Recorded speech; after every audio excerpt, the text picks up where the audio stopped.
નજીક કરીશું આજના મુખ્ય સમાચાર ઉપર તો પંચમહાલથી સમાચાર સામે આવી રહ્યા છે। પંચમહાલ જિલ્લાના શહેરાના ગોકળપરા ગામે પૂર્વ સરપંચની હત્યા મામલે મામલો બીચકતા પથ્થરમારો થયો હતો। મૃતદેહને ગામ ખાતે લાવતા સ્વજનોએ આરોપીના ઘર ખાતે અંતિમ વિધિ કરવાની માંગ કરતા પોલીસે આ બાબતે સમજાવવાની કોશિશ કરી હતી। આ દરમિયાન અમુક લોકોએ પથ્થરમારો કરતા 8 જેટલા ટીયર ગેસ પરિસ્થિતિને કાબુ લેવા માટે છોડવામાં આવ્યા હતા।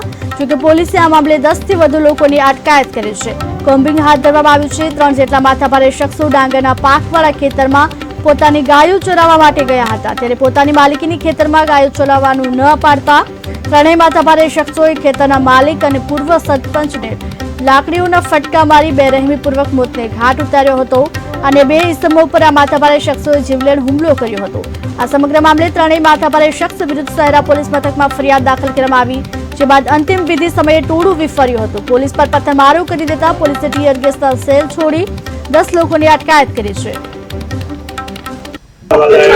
ગઈકાલે શહેરા પોલીસ સ્ટેશનના ગોકળપુરા ગામે એક મર્ડરનો બનાવ બનેલો હતો, જેમાં બારિયા સમાજના દિનેશભાઈ બારિયા ઉપર એક ચંદુ ભરવાડ કરીને જે આરોપી છે એ અને એની સાથેના અન્ય 2 ઇસમોએ લાકડીઓથી પ્રહાર કરેલો હતો। ભેલાણ બાબતનો ઝઘડો હતો અને પ્રહાર કર્યો હતો, જેના કારણે જે દિનેશભાઈ બારિયા છે એમનું દુઃખદ મૃત્યુ નિપજેલું હતું।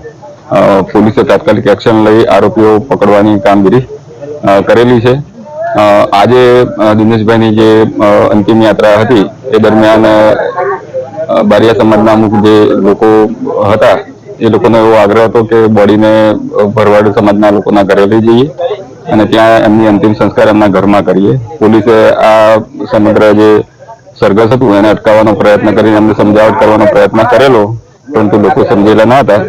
તેમાંથી અમુક જે લોકો તો અમે પથ્થરમારો કરવાનો પ્રયત્ન કરેલો અને પથ્થરમારો પોલીસ ઉપર કરેલો, જેમાં 2 પોલીસોને સામાન્ય ઈજાઓ પણ થયેલી। પોલીસે સ્થિતિ કાબૂમાં કરવા માટે ટીયર ગેસના સેલ લગભગ 8 ટીયર ગેસના સેલ છોડેલા છે। હાલ પરિસ્થિતિ સંપૂર્ણ કંટ્રોલમાં છે। જે તોફાન કરનારા તત્વો છે તેમને શોધવાની કામગીરી ચાલુ છે। લગભગ 12 થી 15 આરોપીઓને શોધી પણ લેવામાં આવે છે। કોમ્બિંગની કામગીરી પણ ચાલુ છે। ગઈકાલે